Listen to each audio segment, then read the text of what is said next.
Programa Tribuna São Paulo. Um oferecimento Sociedade Veteranos de 32, MMDC. Salve, salve, amigos do Brasil! Você está sintonizado na Com Brasil TV. E a partir de agora, você acompanha mais uma edição do programa Tribuna São Paulo. No ar, Sociedade Veteranos de 32, MMDC. Bem, nossa bancada hoje já é completa. Vou apresentá-la agora.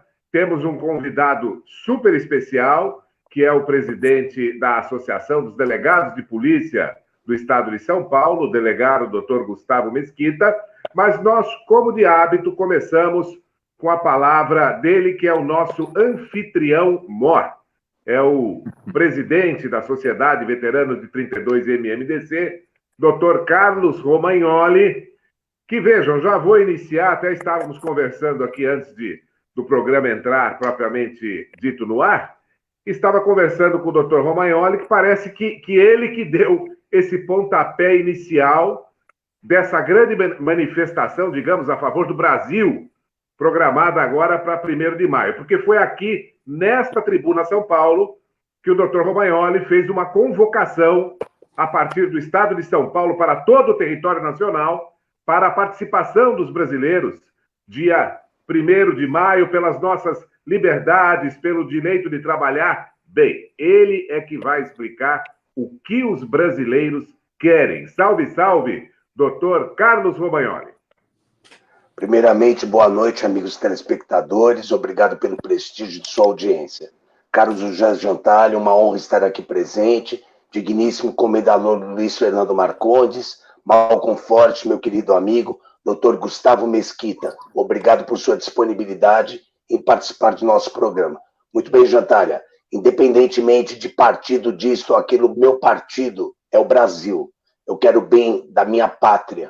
Por isso eu novamente convoco as pessoas a participarem no dia 1º de maio, na Avenida Paulista, e cada pessoa em sua cidade, onde estiver uma manifestação pacífica, ordeira, que vá à rua, demonstre seu amor pelo país, pela pátria. Nós precisamos disso. Lutemos, pois, pela democracia e legalidade. Muito obrigado, Jantalha. Muito bem, Dr. Carlos Romagnoli. Vejam que a nossa bancada já está aqui. Daqui a pouquinho a palavra do delegado Gustavo Mesquita. Vice-presidente Luiz Fernando Marcondes. Boa noite a todos. É um prazer estar de novo no programa Tribuna São Paulo. Hoje um dia muito especial com o nosso delegado Gustavo Mesquita.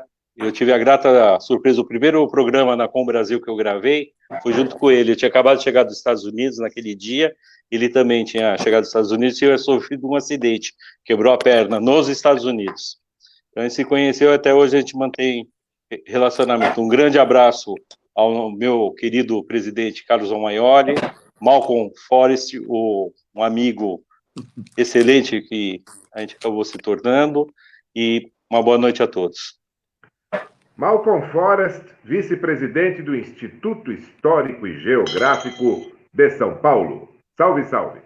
Muito boa noite, nossos queridos telespectadores. Muito boa noite, José Jantalha, nosso jornalista amor, né? Ao querido presidente e amigo Romagnoli, ao querido vice-presidente e amigo também, ambos do Clube dos 21 Irmãos Amigos, meu querido Luiz Fernando Marcondes.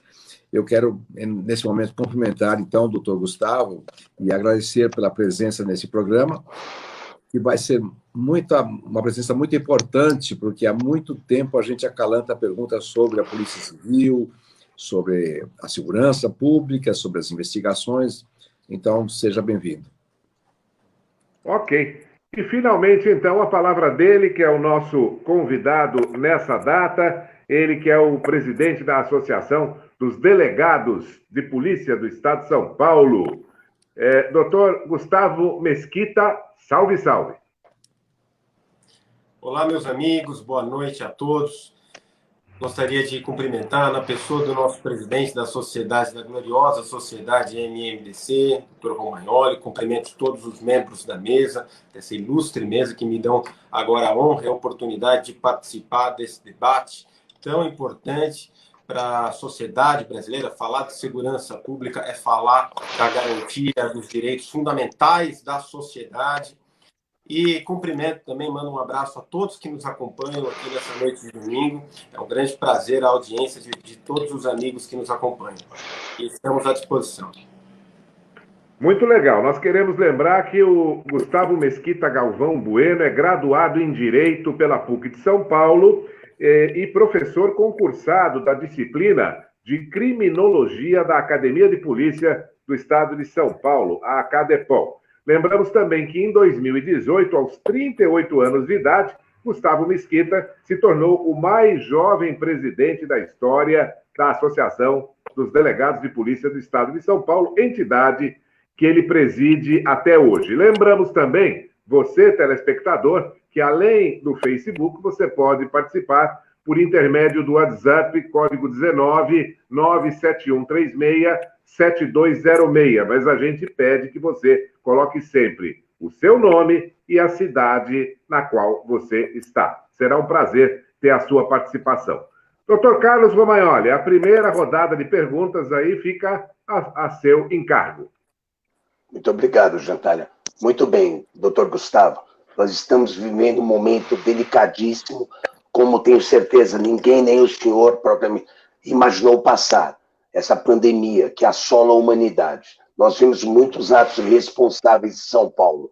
Dentre eles, os pancadões, essas festas que irresponsáveis. Aliás, eu vi uma festa outro dia com perto de 200 pessoas, uma sala fechada, sem saída de incêndio, sem nada, uma barbaridade.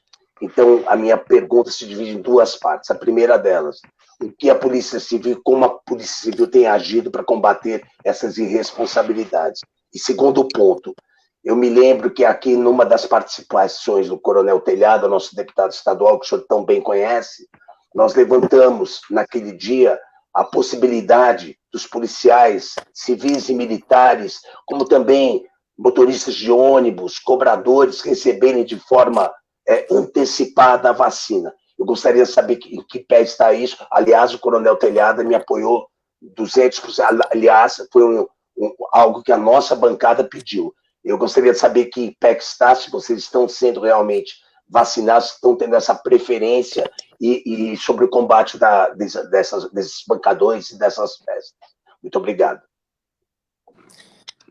Perfeitamente. Bom, é importante a gente ressaltar, primeiramente, que desde o início da pandemia, lá no ano passado, cerca de um ano, a Polícia Civil, as polícias, de um modo geral, por todo o Brasil, as polícias não pararam. Nós, policiais, continuamos exercendo as nossas funções, a nossa missão de servir e proteger a sociedade, nos expondo ainda mais aos riscos que já são inerentes às nossas funções. Então, vejam que, diferentemente de outras categorias profissionais, até mesmo das carreiras públicas, que puderam optar por alternativas como o home office, para os policiais não existe essa alternativa, né? A atividade policial ela tem que ser feita em campo, no caso da Polícia Civil, investigando crimes, realizando prisões, nos plantões das delegacias, atendendo o público, portanto, em contato direto com a população e expostos aos riscos da contaminação. Né? Então, isso é importante deixar claro, que a Polícia Civil continuou exercendo as suas funções, não só as suas funções essenciais, as suas funções originais, que são essas que a gente citou aqui, mas também agregaram-se a essas funções algumas outras atividades relacionadas às próprias circunstâncias da pandemia, como, por exemplo, a fiscalização e repressão desses atos que você bem lembrou aí, doutor Romagnoli, como as festas clandestinas, os pancadões e outras festas irregulares que continuam ocorrendo aí, lamentavelmente, né, diante da falta de empatia, do bom senso das pessoas, e também socorrendo vítimas da pandemia, né, os plantões policiais, que são repartições públicas abertas 24 horas por dia, 7 dias por semana, à disposição da população. Muitas vezes nós nos deparamos com situações em que o próprio cidadão vai até uma delegacia buscar ajuda. O cidadão que está ali passando mal, que está passando por um problema de saúde, com suspeita de Covid, por exemplo, ele busca uma delegacia também para buscar esse socorro, para solicitar esse socorro. Então, as atribuições da polícia aumentaram muito. Em decorrência disso, nós temos assistido uma escalada de casos de contaminação e de mortes, lamentavelmente, de Covid dentro da instituição policial. Título de exemplo, um exemplo triste, mas apenas nesse ano, em 4 meses, nós tivemos 60 mortes de policiais civis, já mais do que o dobro do que o ano passado, né? Então, desde o ano passado, quando foi anunciado o advento das vacinas, que nós temos alertado ao governo a necessidade de priorizar também os policiais, assim como os profissionais da saúde, em relação à sua imunização, como uma maneira não só de proteger a vida desses policiais, mas de garantir a segurança da população. Porque se não tiver segurança pública, a sociedade para, né? Então, como uma maneira de garantir a continuidade da segurança e o funcionamento da sociedade. Então, nós, desde o ano passado, nós da Associação dos Delegados de Polícia do Estado de São Paulo estamos alertando e reivindicando o governo, tanto do Estado de São Paulo como o governo federal também, né, que colocou no Plano Nacional de Imunização os policiais em posição posterior até aos presidiários, que é um completo absurdo, né, uma inversão de valores.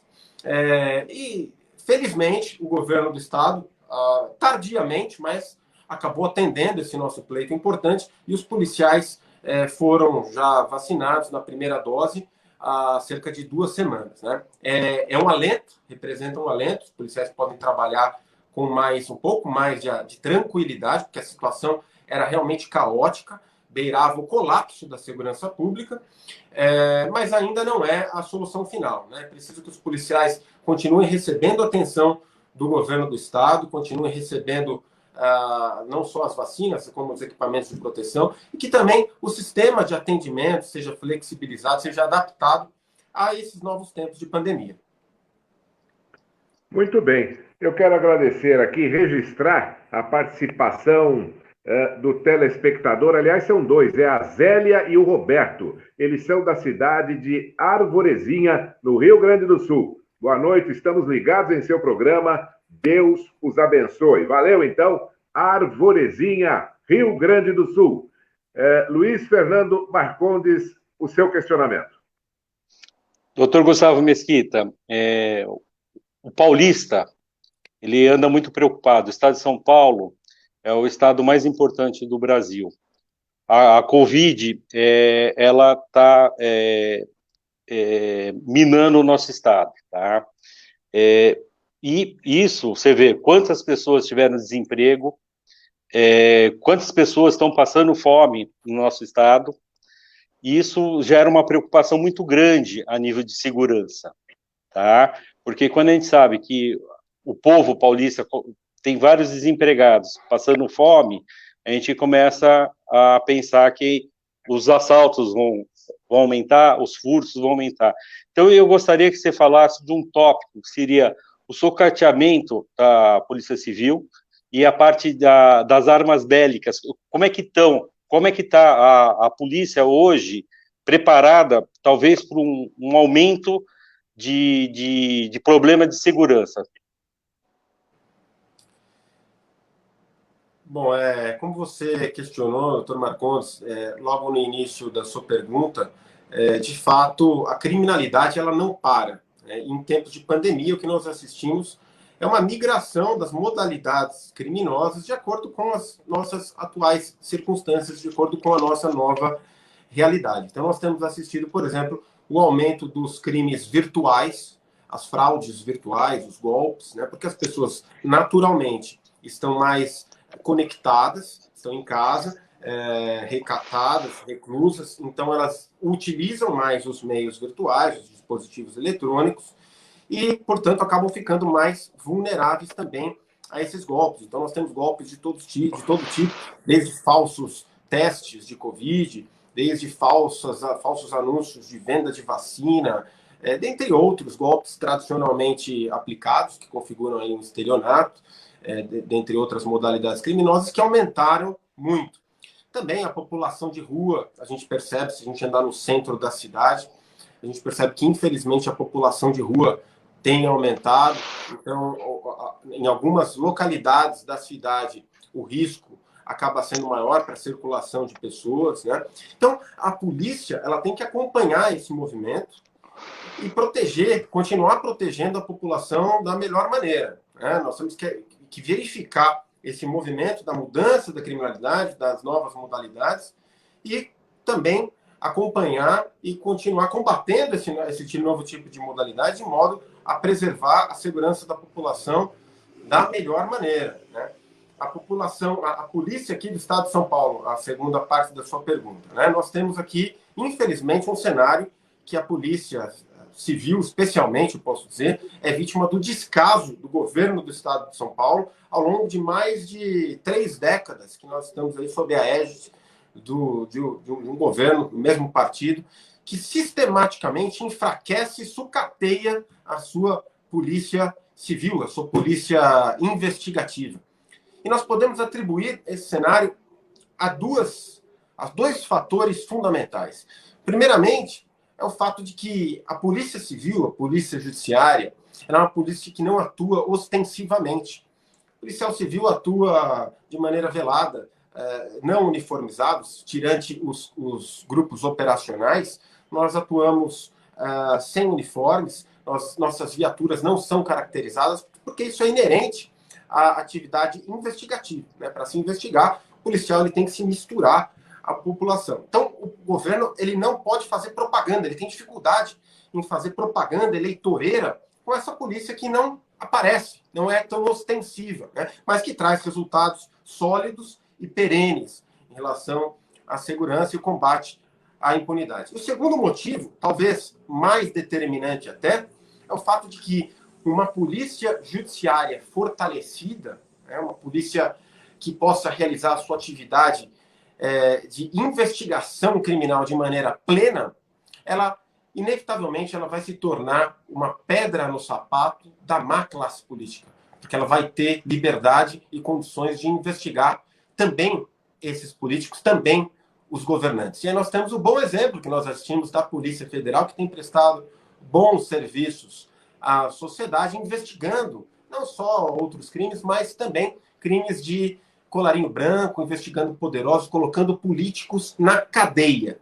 Então, políticos mais astutos, maus governantes, não vão fortalecer, não interessa a esses maus governantes fortalecer e respaldar a atuação da polícia judiciária, que pode vir a investigá-los e colocá-los na cadeia. Muito bem. Doutor Gustavo, só uma parte, Jantalha. Doutor Gustavo, quantos policiais civis nós temos no estado de São Paulo hoje? Perfeito. Hoje nós temos, em cargos previstos, nós temos 41 mil cargos previstos. Todavia, nós temos apenas 27 mil cargos ocupados, ou seja, são aproximadamente 14 mil cargos vagos, que representa quase que 1/3 do efetivo previsto da Polícia Civil. Esse efetivo é no Estado. É no Estado. No Estado de São Paulo. No Estado de São Paulo. Então, isso gera uma série de problemas, de dificuldades, não só para os policiais, que têm que trabalhar por 2, por 3, isso gera um nível de desgaste de estafa física, psicológica e mental inimaginável, né? Mas, infelizmente, acaba repercutindo no serviço prestado à população, né? Porque é inevitável. O policial não tem como prestar o mesmo serviço, tendo que trabalhar por 2, por 3, estando desmotivado, tendo que recorrer a atividades complementares, porque ele recebe o pior salário da federação. Também é importante sempre a gente ressaltar. O estado de São Paulo, o estado mais rico do país, paga aos seus policiais o pior salário do Brasil. Isso é inadmissível. É inadmissível isso. Que o policial do estado do Mato Grosso, com todo respeito ao estado do Mato Grosso, receba o dobro. Isso gera uma injustiça não só para o policial, que é desmotivado, que tem que procurar, como eu disse, atividades complementares para poder garantir a subsistência da sua família, para colocar o leite e o pão na mesa da sua família. Então, o policial honesto, aqui no estado de São Paulo, é importante que se diga, ele tem que recorrer aos bicos, sim. Porque um investigador de polícia, por exemplo, que recebe aproximadamente R$ 3.500 e tem um filho ou dois, ele não vai ter condições de garantir a comida, a subsistência, o básico da sua família. Então, o policial civil que quer continuar sendo honesto, ele tem que recorrer, sim, a atividades complementares. E aí, muitas vezes, essas atividades complementares acabam se tornando principais. E isso repercute, inevitavelmente, no serviço prestado à população. A atividade policial, que deveria ser prioritária, acaba ficando em segundo plano. Então, é isso que nós defendemos, que nós procuramos sempre esclarecer a população, que, por exemplo, os baixos salários, eles não afetam somente a questão da justiça do servidor, do bem-estar do servidor, que é também importante, mas repercute no próprio serviço prestado à população. Devido a isso, nós assistimos uma debandada diária de bons policiais, muitas vezes que acabaram de ingressar na instituição policial civil. O Estado gasta com a seleção desses policiais, gasta com a formação, aproximadamente 6 meses, a 1 ano de academia de polícia, e aí, pouco tempo depois, esses policiais deixam a instituição em busca de outros postos mais atraentes, de outros estados, de outras carreiras, porque é natural, é do ser humano. A atividade policial, ela é sim uma missão. O policial, ele é um vocacionado. Ele quer prestar o seu serviço, a sua missão com a sociedade da melhor maneira possível. Mas ela não é um sacerdócio. A atividade policial não é um voto de miserabilidade, de pobreza. Então, cabe aos nossos governantes pagar salários dignos, sim, dar condições dignas de salário, de trabalho para os seus policiais, para que eles possam ser motivados para exercer da melhor maneira aquilo que eles querem, aquilo que nós queremos, que é proteger e servir a sociedade. Muito bem, meus amigos, queremos registrar, olha, mais um DDD 55.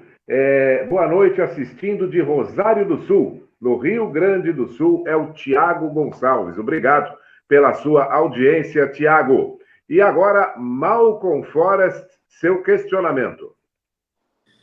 Doutor Gustavo, fica bem clara a sua explanação.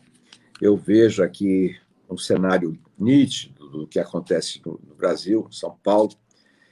E eu me recordo que o nosso querido saudoso senador Major Olímpio, ele já vinha se queixando do que não era pago, das injustiças que havia. A gente ouvia falar mais da polícia militar. Mas a quem interessa? Essa é uma pergunta que eu fiz aqui no programa algumas vezes. A quem interessa sucatear a polícia, né?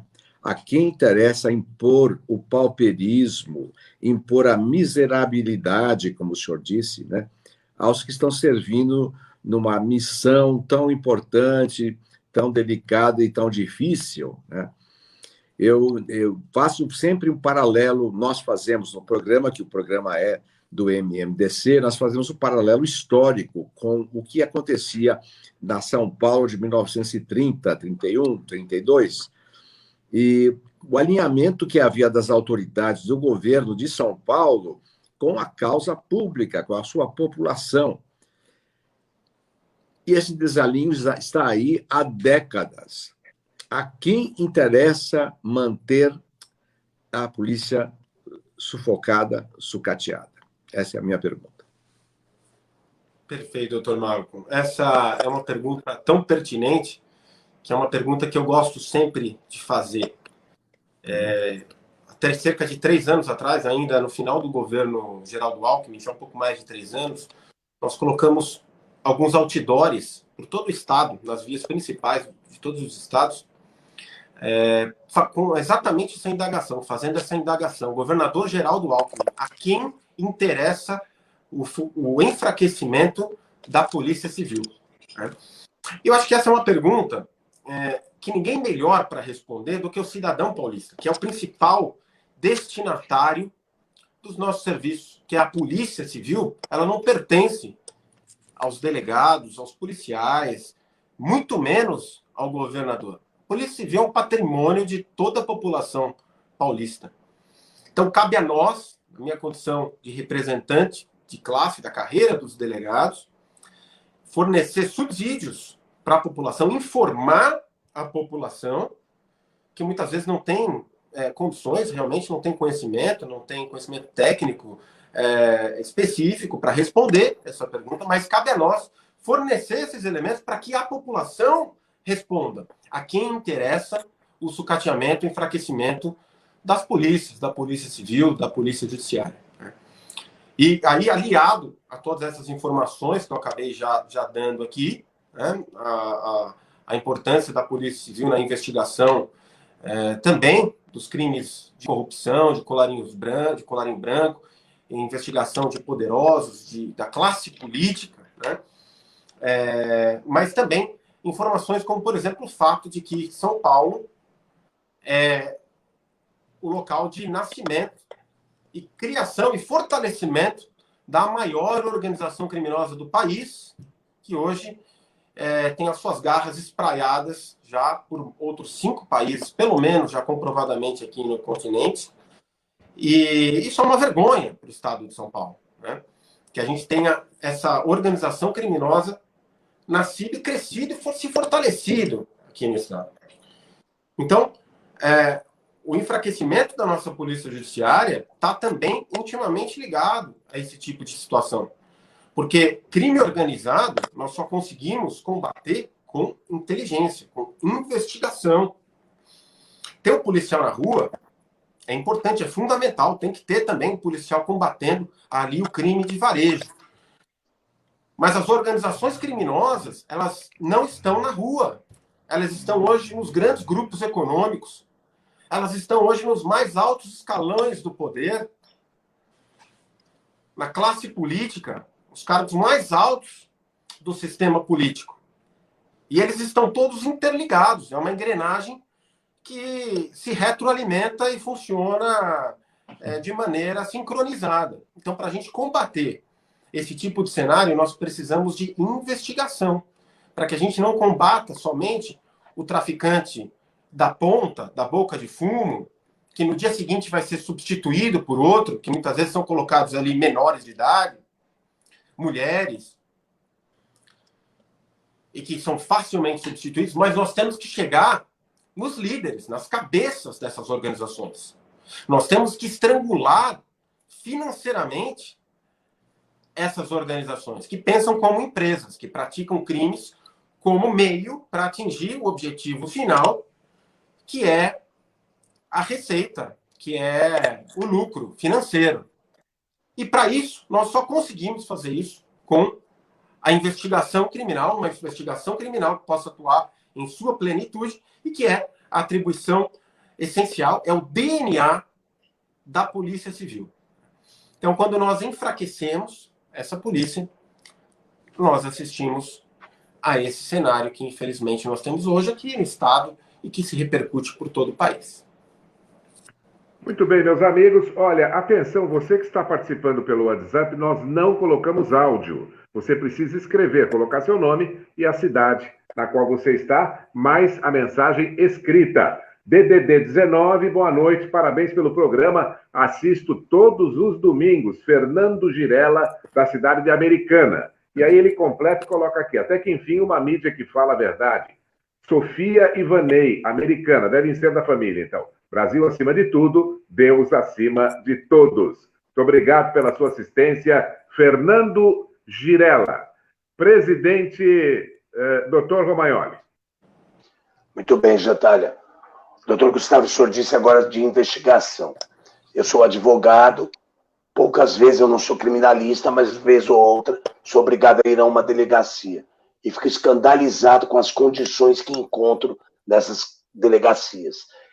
De sapiência geral que muitos investigadores levam para trabalhar seu notebook, porque, lamentavelmente, a polícia não detém de equipamento para fornecer de qualidade, equipamento de qualidade para fornecer para todos os seus funcionários. Eu pergunto ao senhor, doutor, os salários dos policiais, dos delegados de polícia são os mais baixos do Brasil. Eu vi uma tabela, não vou citar cifras, porque podem achar que é muita coisa, mas dada a responsabilidade que um delegado de polícia tem, aquilo é um salário de fome.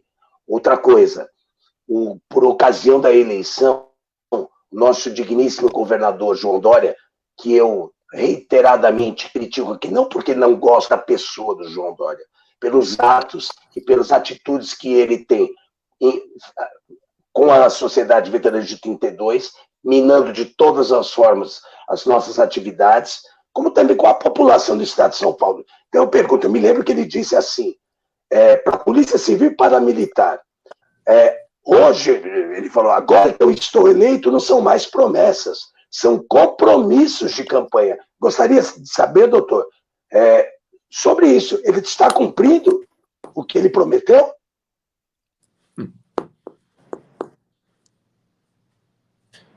Perfeitamente. Bom, primeiramente eu vou fazer uma prévia de todo o histórico que nós tivemos de relacionamento com o nosso atual governador João Dória, né? Para que a gente contextualize essa pergunta e possa ter a melhor conclusão. Bom, nós tivemos o primeiro contato com o governador João Dória na época de campanha dele, quando ele visitou a sede da nossa associação, um movimento importante, democrático, que lá se reuniu no nosso auditório, lá da ADPESP, com os delegados de polícia que quiseram comparecer, respondeu as perguntas e lá ele firmou compromissos importantes conosco. Dentre eles, o de valorização da Polícia Civil, de um modo geral, e de valorização salarial dos policiais. Inclusive dizendo, compromisso depois repetido, depois de eleito, que os policiais teriam até o final do seu governo, à exceção do Distrito Federal, o maior salário do país. Depois disso, no final do primeiro ano do seu mandato, ele fez um anúncio de aumento, de reajuste do salário dos policiais na ordem de 5%. Sendo que nós já estávamos há aproximadamente 4 anos sem qualquer reajuste, ainda que inflacionário. Mas esses 5 anos, esses 5%, eles já estavam muito distantes de cobrir sequer o aumento da inflação. Só que aí, logo depois, no ano seguinte, com a reforma previdenciária aqui no estado de São Paulo, houve um aumento das alíquotas. O governador aumentou as alíquotas previdenciárias, que eram de 11%, e foram para em torno de 16%. Ou seja, o que ele tinha dado, o aumento que já era pífio, de 5%, ele deu com uma mão e logo em seguida tirou com a outra. Né? E para ele chegar perto do seu compromisso, dito e redito por ele por diversas vezes, ele teria que dar aí, ao longo dos 4 anos um reajuste de aproximadamente 100%. Nós sabíamos e sabemos que isso seria muito difícil. E nós não somos, nós temos razoabilidade. Nós não somos injustos, nós sabemos da atual situação, inclusive agora, com a pandemia. Mas o que nós defendemos é que o governador, sim, passe a ter um plano, ao menos, de reajuste dos seus policiais. Né?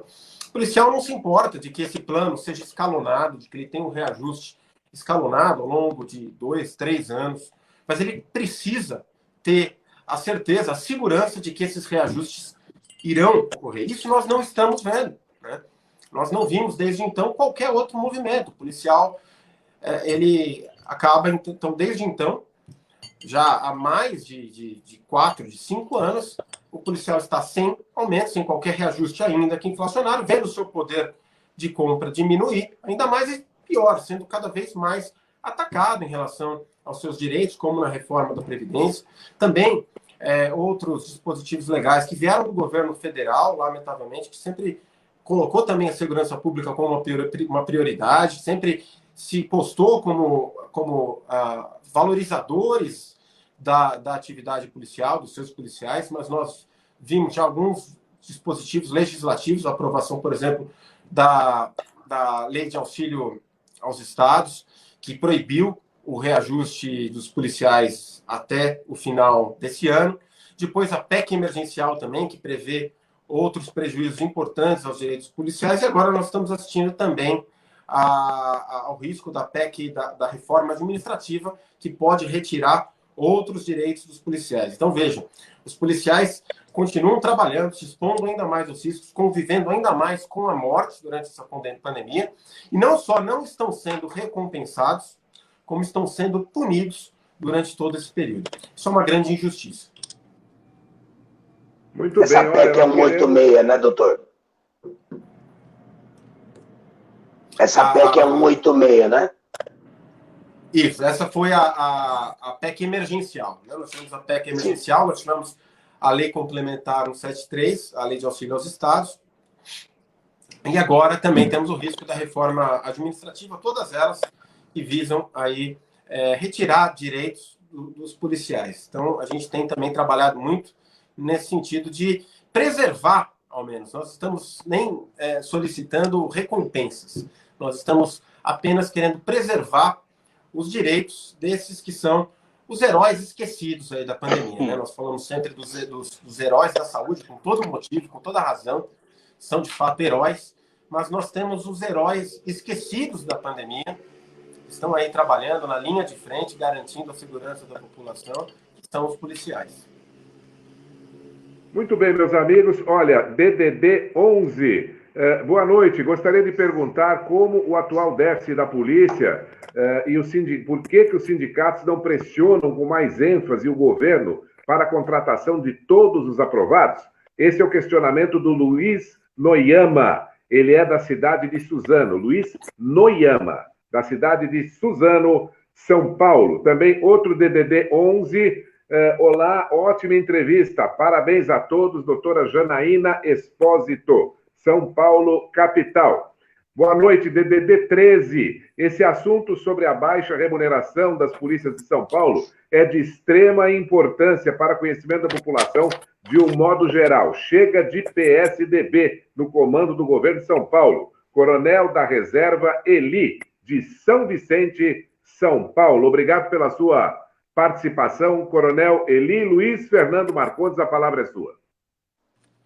Doutor Gustavo, já que a gente tem a investigação, que é muito importante para a polícia do estado de São Paulo, eu gostaria de saber qual o relacionamento que a Polícia Civil tem, assim, como estratégia e sinergia com a Polícia Militar, com a Polícia Federal, com a Guarda Civil, com as Forças Armadas, com o governo federal. Eu sei que ela está embaixo do governo estadual. Eu queria saber o relacionamento da Polícia Civil com esses outros órgãos e se existe uma estratégia em conjunto, qual é o relacionamento, se pode falar, não pode falar, é individualizado ou não. Perfeito. Bom, o relacionamento, ele deve ser sempre com todas as outras forças de segurança, todas essas que você citou, ele deve ser o mais integrado e próximo e harmonioso possível. Isso é o que nós defendemos, uma integração completa no sentido de trabalho, de dados, para que a gente possa atingir da melhor maneira os beneficiários dos nossos serviços, que são os cidadãos, que é a população. Nós tivemos, em âmbito federal, um avanço nesse sentido, com a aprovação do SUSP, do sistema, da lei do SUSP, do Sistema Unificado de Segurança Pública, que prevê essa integração, compartilhamento de alguns dados.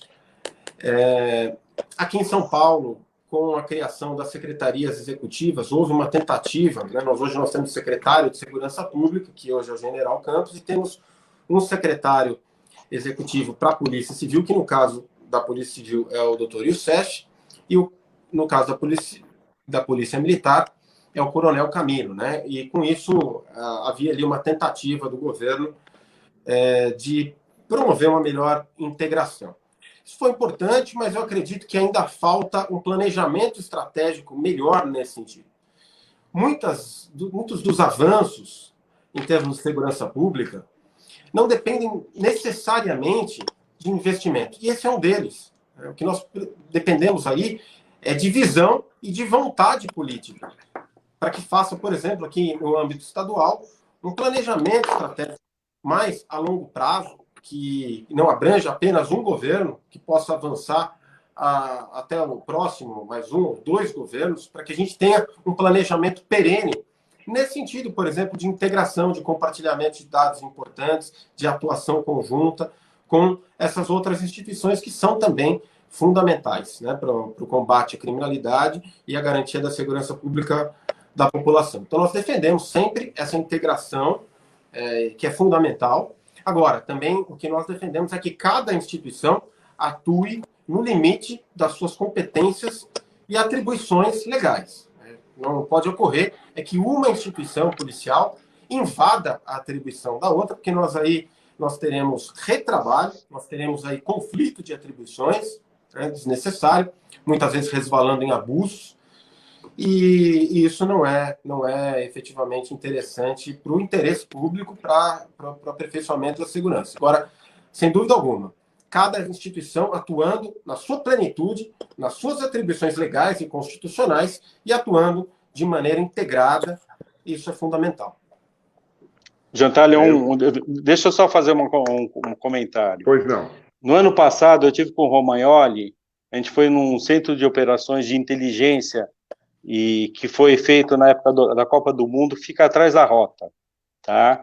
E eles estavam explicando que eles seriam a comunicação entre essas forças armadas, entendeu? Entre a Polícia Militar, entre a Civil, a Federal, negócio que até o doutor Gustavo falou que cada um vai no negócio. E eles ficavam negócio para poder fazer a intersecção das informações. Seria tipo um mini pentágono que fizeram.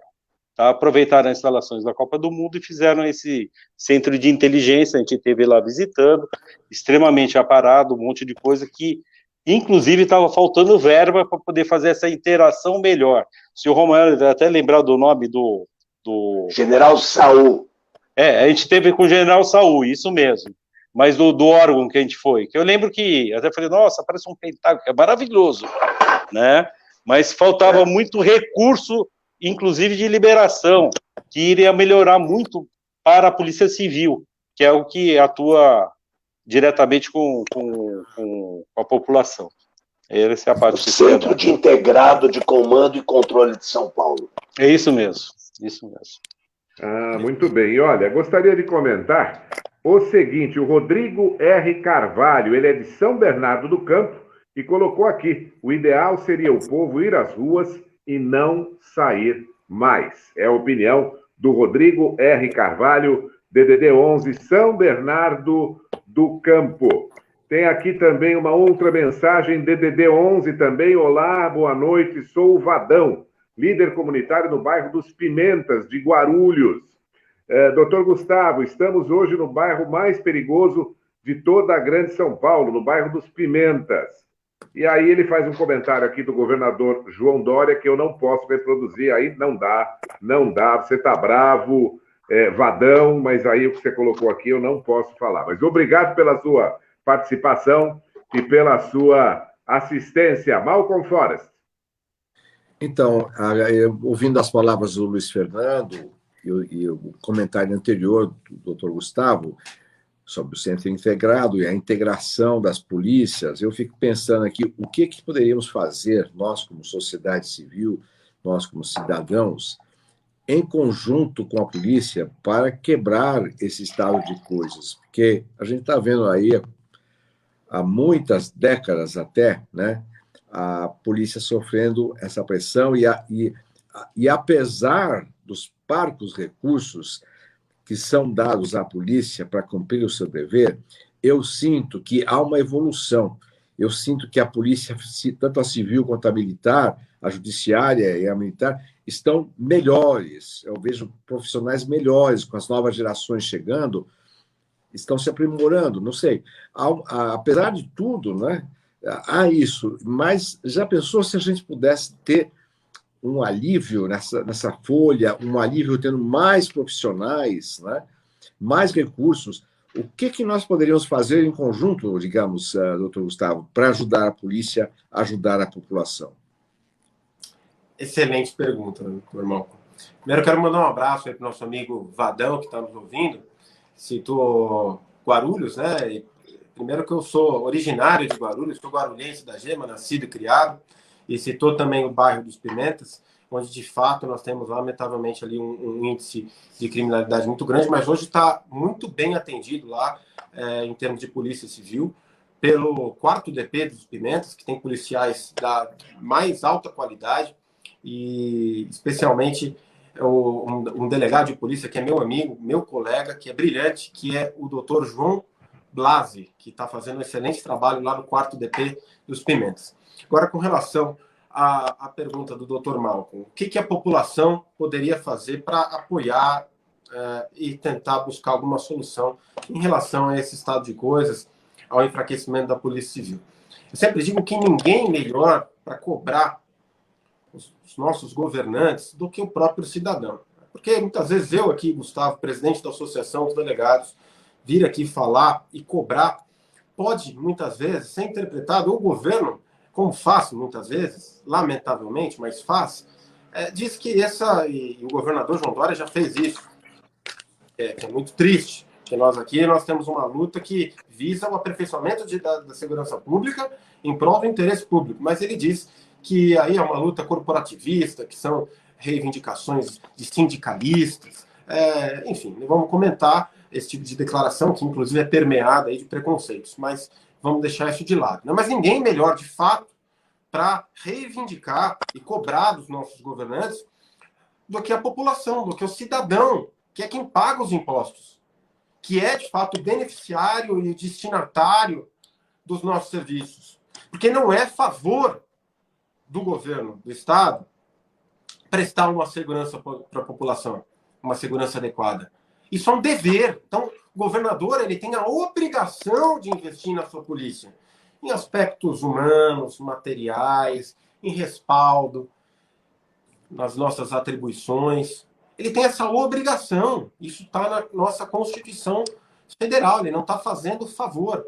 E ninguém melhor para cobrar isso do que a população. Então, nós sempre clamamos, convidamos a população a, primeiro, se conscientizar dessa nossa luta e aí, então, se juntar a nós, cobrando dos nossos governantes o devido investimento, a devida valorização das nossas polícias.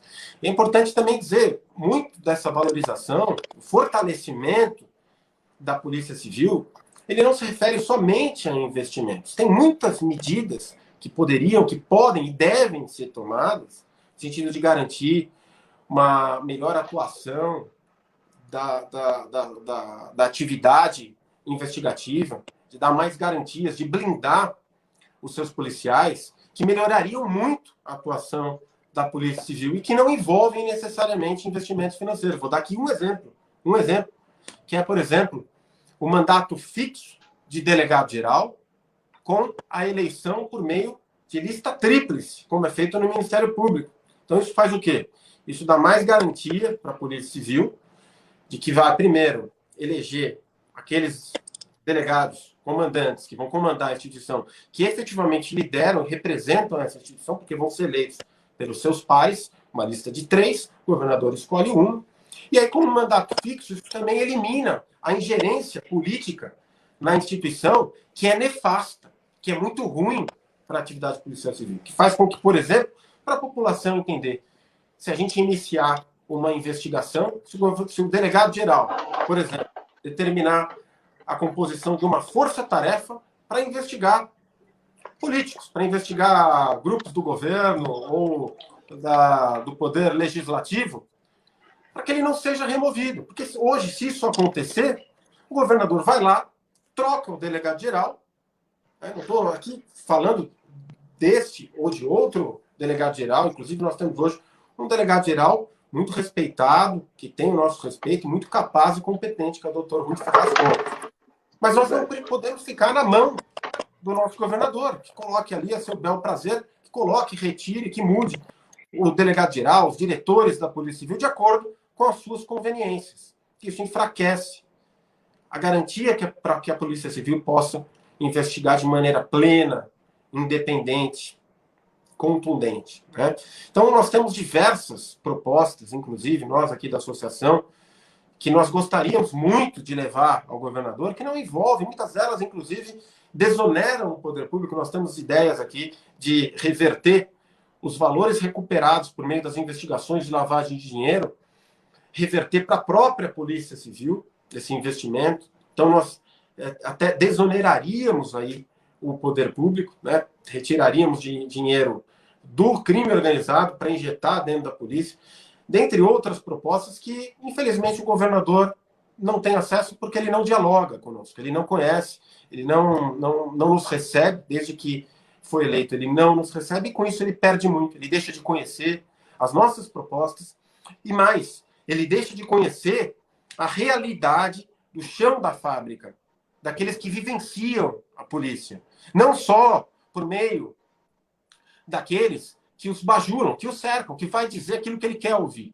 Mas muitas vezes nós podemos levar a ele as verdades, que muitas vezes são indigestas, porque se referem à realidade, mas que um governador do estado definitivamente não pode se furtar a conhecer. Muito bem, olha, quem está questionando aqui, o Flávio Ribeiro Duval Marques, eu até estou colocando a mensagem, qual o número do WhatsApp do Tribuna Paulista? O Flávio, eu sei porque já havia outra mensagem dele aqui, ele é da cidade de Votuporanga. Olha, o nosso número do nosso WhatsApp, apesar que estamos agora em cima da marca do gol, mas é o código 19 97136 7206. E por falar nisso, queria dizer que nós recebemos aqui o Dirceu, que é da cidade de Bofete. Boa noite a todos. Então, DDD 15, hein? Boa noite a todos. Gostaria de ouvir de alguns convidados sobre a atuação covarde e política do governador João Dória, querendo boicotar o governo Bolsonaro, usando até mesmo a pandemia do Covid-19 para atingir os seus objetivos incompreensíveis, apátridas e etc., e quebrando o Estado de São Paulo, uma manifestação contrária ao governador João Dória por parte do Dirceu Pereira. Ele é de Bofete, depois ele coloca aqui Boituva. Ele colocou as duas cidades, Bofete e Boituva. Bom, tá valendo, obrigado pela sua participação. Eu peço desculpas, são muitas mensagens chegando. Quem está mandando aqui uma mensagem boa noite, presidente Romagnoli, comendador Luiz Fernando Marcondes, Malcolm Forest, doutor Gustavo. Aqui quem fala é Carlos Magalhães, presidente do núcleo MMDC, do Tribunal de Contas do Estado de São Paulo. Pergunta ao doutor Gustavo como a Polícia Civil poderia direcionar melhor seu efetivo para atividade finalmente, ou afim, atividade fim. Como é que ela poderia destinar melhor o seu efetivo? É a participação do Carlos Magalhães. Tem aqui também o Dr. Ricardo Bianchini, DDD 11. Meu cordial abraço ao Dr. Gustavo, brilhante delegado de polícia. Obrigado pela sua participação. DDD 38, ele é da cidade de Capitão Enéas, das Minas Gerais, mas você mandou um áudio. Eu ouvi seu áudio, é o seu Cordiolino Ferreira dos Santos. Eu ouvi seu áudio, mas não tenho tecnicamente como colocar aqui. Ele apenas diz que as pessoas estão passando fome. Essa é a manifestação de Cordiolino Ferreira, da cidade de Capitão Enéas, nas Minas Gerais. Puxa vida, estamos em cima da hora. Doutor Romagnoli, acho que há condições apenas da sua palavra final. Muito bem, Jantalha. Doutor Gustavo Mesquita, que honra recebê-lo. Muito obrigado por essas explanações. A gente precisa mesmo ficar mais perto da Polícia Civil. A gente não conhece a Polícia Civil. Dizer que essa parcimônia que o policial civil tem quanto ao aumento, o nosso digníssimo Bruno Covas não tem. Porque a partir de janeiro do próximo ano, o salário dele e da curriola dele será aumentado em 100%, o que é um crime e uma barbaridade. Boa noite a todos, meus amigos. Muito obrigado. Luiz Fernando Marcondes, 30 segundos aí para uma despedida sua. Seu microfone acho que está fechado, Luiz. Eu não consigo abrir. Ok, já abri. Ok. Eu queria falar que nós, da Sociedade de Veteranos de 32, MMDC, a gente acompanha, apoia e estamos muito junto da Polícia Civil do Estado de São Paulo. Não só da polícia, como das outras, a federal, da rodoviária, a florestal, todas juntas, as Forças Armadas e tal. A gente vê a dificuldade e a gente procura sempre ajudar. E queria aproveitar aqui para deixar um abraço para o General Campos e o Coronel Camilo, que eles cuidam da nossa segurança do Estado. E obrigado, Gustavo Mesquita, excelente. Muito obrigado. Um abraço a todos. Malcolm Forest, 30 segundos. Muito obrigado pela sua participação, muito interessante, e por essa aproximação. Eu vejo que é importante nós nos aproximarmos da polícia, não é? E a polícia se aproximar da população também, através de contatos, de ações, enfim. Acho que nessa sinergia de conhecimento, troca de informações, pode surgir soluções também. Eu acho que o dia 1º de maio está aí para a gente reivindicar mais esse ponto importantíssimo, que é o melhoramento das condições das polícias de São Paulo, em geral, mas de São Paulo, a civil e a militar, e todo esse aparato investigativo que é tão importante. Muito obrigado, doutor Gustavo. Doutor Gustavo Mesquita, finalmente suas considerações, com toda a pressa possível. O senhor tem 1 minuto e se finir, acabou o nosso tempo. Vamos lá, então, primeiramente queria agradecer a todos que nos acompanharam aqui nessa noite de domingo, a toda a audiência que nos ouviu. Uma grande honra sempre poder falar à população, poder esclarecer um pouco, poder debater sobre esse assunto tão fundamental que é a segurança pública, que está intimamente ligado à garantia de direitos, à defesa da família, à defesa da vida, né? Agradecer a oportunidade a todos os membros dessa ilustre mesa. É sempre uma honra imensa, um prazer enorme falar com uma mesa tão gabaritada e agradecer a oportunidade do espaço de fazer esse debate tão qualificado acerca desse tema tão fundamental. Contem sempre comigo, contem sempre com a Polícia Civil do Estado de São Paulo e com a Associação dos Delegados de Polícia do Estado de São Paulo. Desejo aí a todos um bom fim de domingo, uma excelente semana. Muito obrigado, meus amigos, e chegamos à final. Se Deus nos permitir, chegamos ao final do programa. Se Deus nos permitir, domingo que vem, exatamente 22 horas, pela Com Brasil TV, mais uma edição inédita do programa Tribuna São Paulo. Olha, José Jantalha é meu nome. Dentro de aproximadamente 2 minutos eu começo a minha live pelo meu Facebook. Convido que você participe e acompanhe. Se Deus nos permitir, domingo que vem estaremos mais uma vez sob os auspícios da Sociedade Veteranos de 32 MMDC. Até lá!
Programa Tribuna São Paulo, todos os domingos às 22 horas, na Com Brasil TV. Tribuna São Paulo, um oferecimento Sociedade Veteranos de 32, MMDC.